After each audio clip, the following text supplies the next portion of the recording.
Hi, I'm Cathy Boerste with Purdue Extension in Perry County, and today we have JA Economics for Success, Session 3.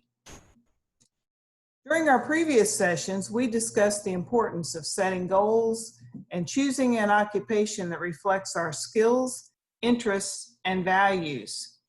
A job provides income to buy the goods and services that we want and need. If you could take a vacation anywhere in the world, where would it be? Think about this for a moment. How much do you think this trip would cost you?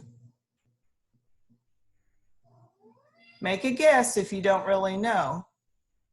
And then how would you pay for this amazing trip? For me, the last vacation that I took was to a cabin near Paoli.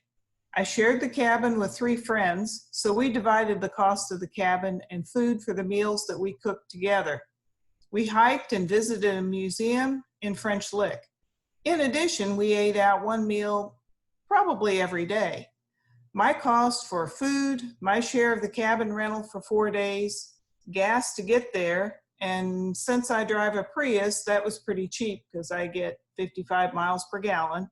The cost was about half of what an average car gets, so that's pretty good. And we had the expense of admission to a museum. My total expenses were around $400.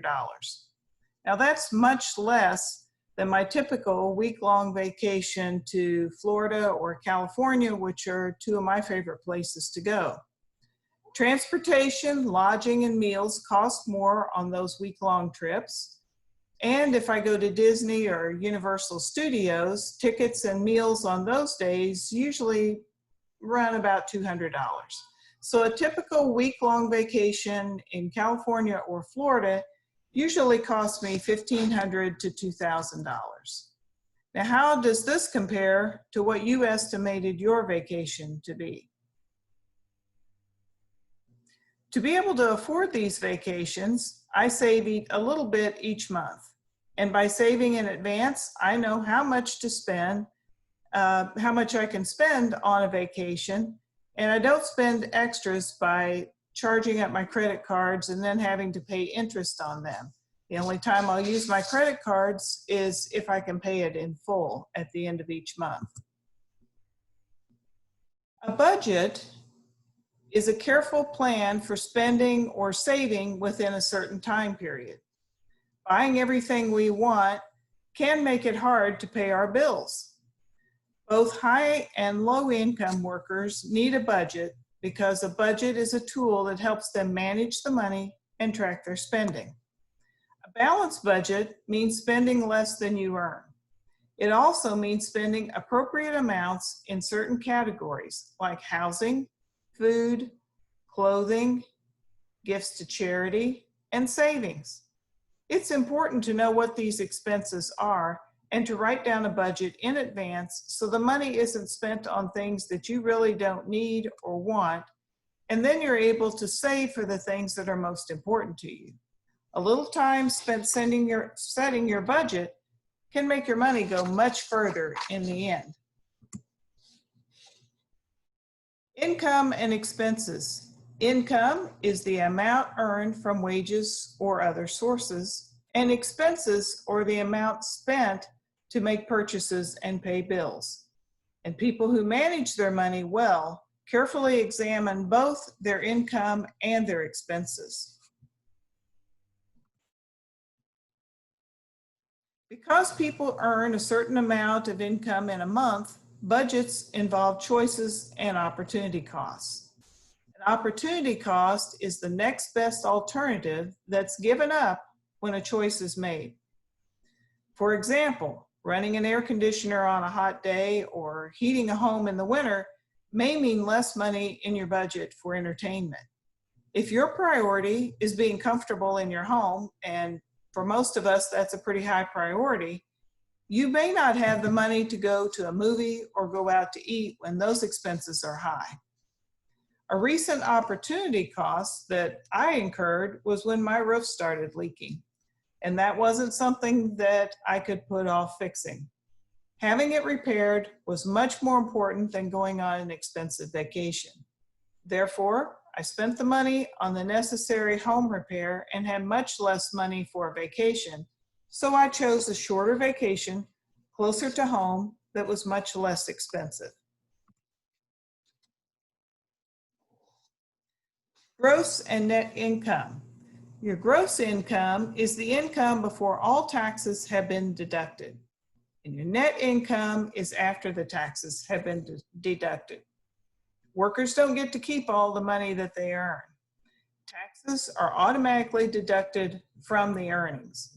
These tax deductions include Social Security, Medicare, federal income taxes, state taxes, and local taxes. The money left after the deductions is the actual amount they can spend. And the more money that you earn, the higher your tax rate. But everybody has to pay taxes. So let's take a moment to look at a situation here. Greg is an 18-year-old who works at a local movie theater, and he earns $8.50 an hour. Now, if Greg works 40 hours a week, his gross pay for that week equals, and we'll take a moment for you to calculate that.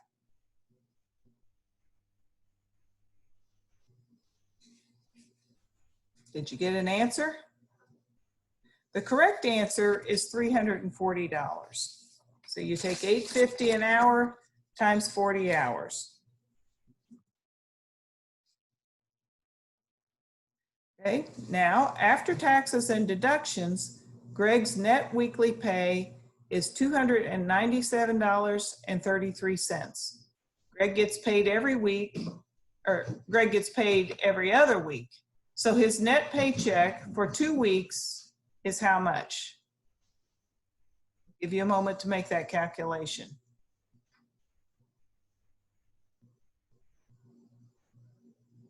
The correct answer is $594.66.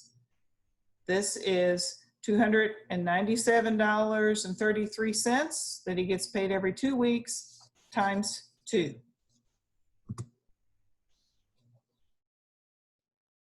Okay, so now if Greg deposits 20% of his net pay in his savings account every month, how long will it take him to buy a first car with a price tag of $3,200? Let's take a moment to make that calculation and write down your amount.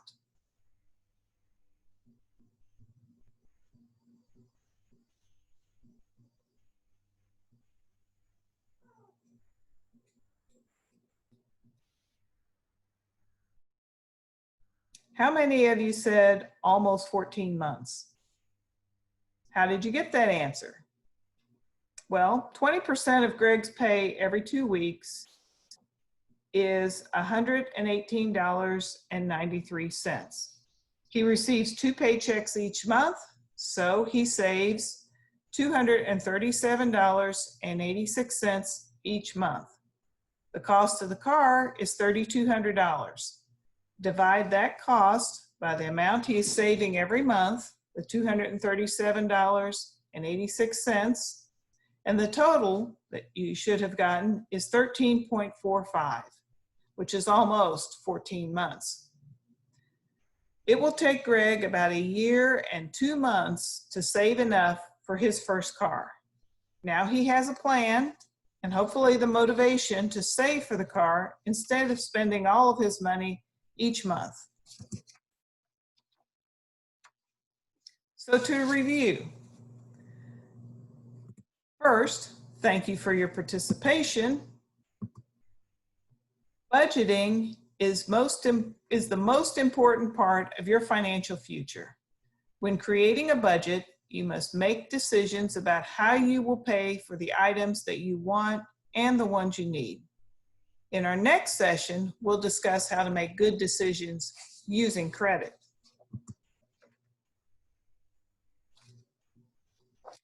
Now, I'm going to turn this activity over to your teacher, who will lead you through today's activity, and I'll see you next time.